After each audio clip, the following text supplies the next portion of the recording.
Let's take a trip back in time. It was the late 2000s. My dad brought me and my brother into a Blockbuster to pick out a game and rent for a few days. We waddled on over to the PlayStation 2 section and laid our eyes on what would become our favorite game as children. 2007's Godzilla Unleashed for the PlayStation 2. This game was the shit when I was a kid.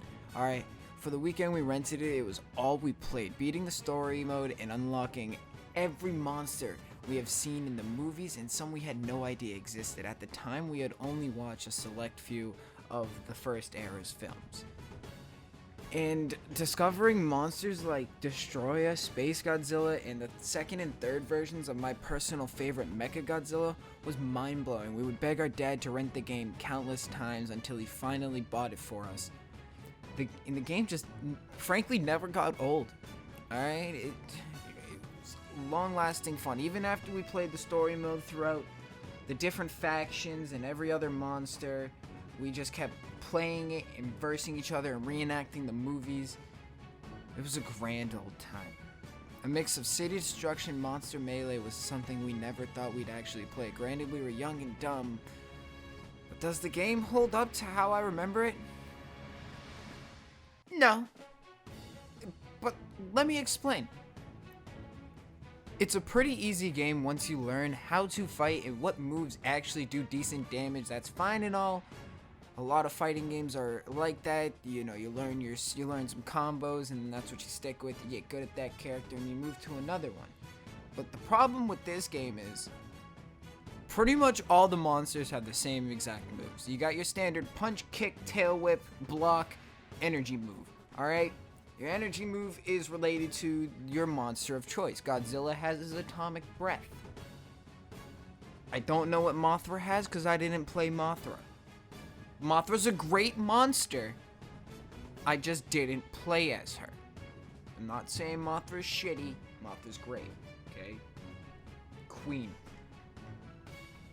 But other than that, there's not a lot of ways you can combine the moves into like a nice satisfying combo that you can do with like Street Fighter or Mortal Kombat or Tekken. It's not that kind of game. The only thing you can really do is use the same move like 3 times and then it does a small little combo and that's it. To use your special move, you have to sit there, you can press it. That's some weak shit though. You gotta sit there and charge that bitch up for like 5-8 seconds and then you can use it. And then it just auto locks onto the nearest monster and you don't have a real way of controlling it. But even that is unreliable half the time because the AI is just a bunch of pussies and just want to keep blocking the entire time. That's all they do. They see you charge up that thing and they start blocking. And then when they do it, you don't have enough time to block it because they don't give a fuck. It just doesn't seem to work that way. And the other thing with fighting is levels, they can be kind of confusing. Now, not talking about map designs, you're set up in these circle arenas that have decent... they're small, but they're big enough to where there's enough room to move around. You got some cities, you got some more cities, you got this island, you got another city that's covered in lava, another one that's pretty much Ice Age is happening, you got a spaceship, you got San Francisco Bay. Cool, right? I guess, yeah. The levels look decent enough, and the ones with buildings on them, you can destroy the buildings, which is a decent effect. I don't know. As a kid, I thought that was pretty fucking cool.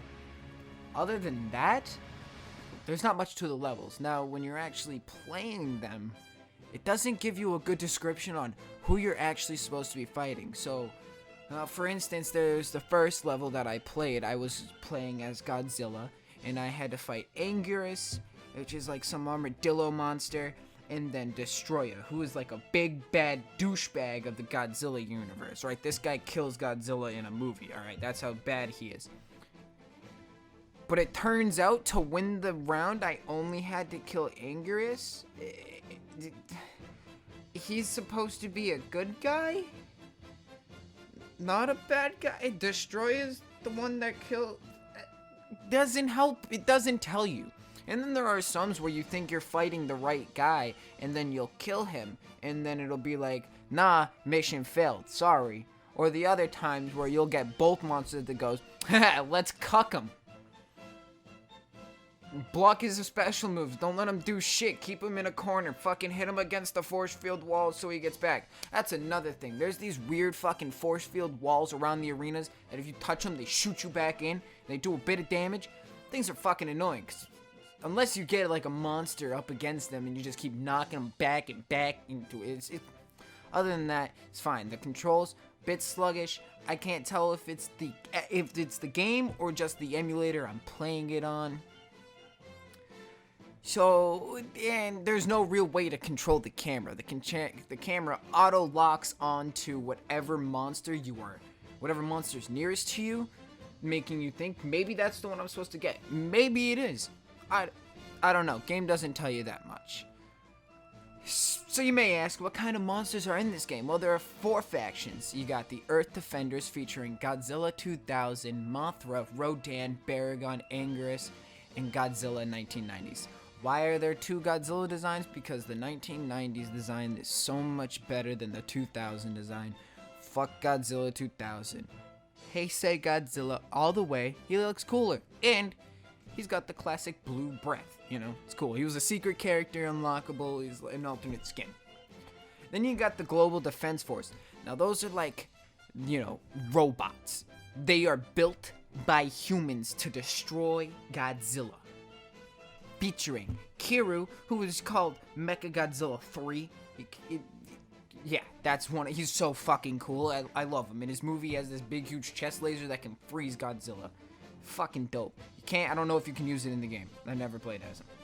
Jet Jaguar, who is like a classic monster. He's a very child-friendly dude. He comes with like a nice theme. Play the theme.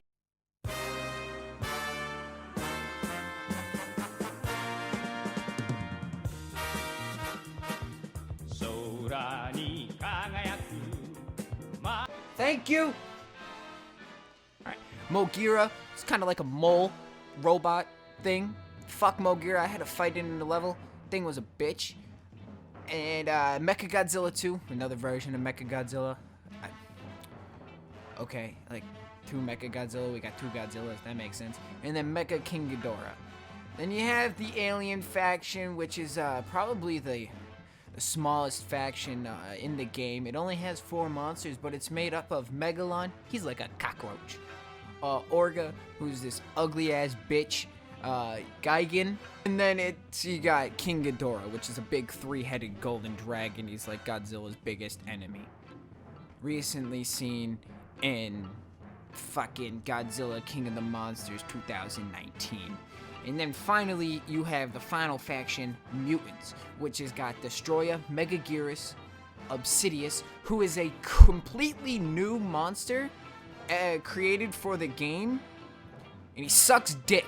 Fuck him. I don't like him. He doesn't. Like. I guess he has like a decent design, but I don't know. I don't like him. Batra, and then Space Godzilla. That's right, a 3rd version of Godzilla. This one is from space, and he got some big ass like shoulder pads.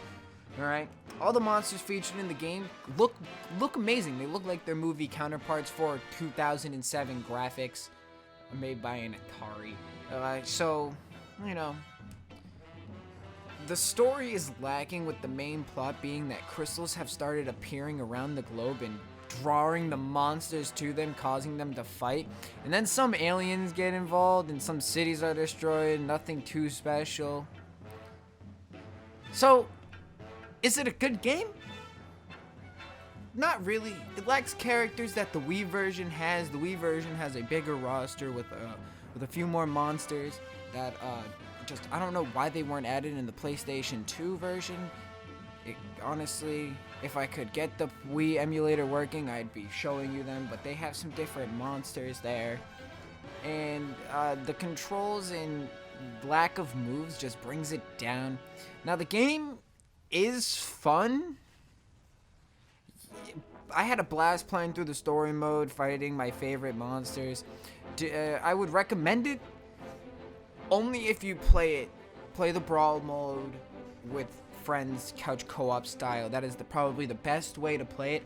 I unfortunately couldn't do that because I didn't think of it at the time, and I just thought of it while writing this. So, yeah, that's what I recommend. In conclusion, I give Godzilla Unleashed 5 Godzillas out of 10. 行くぞ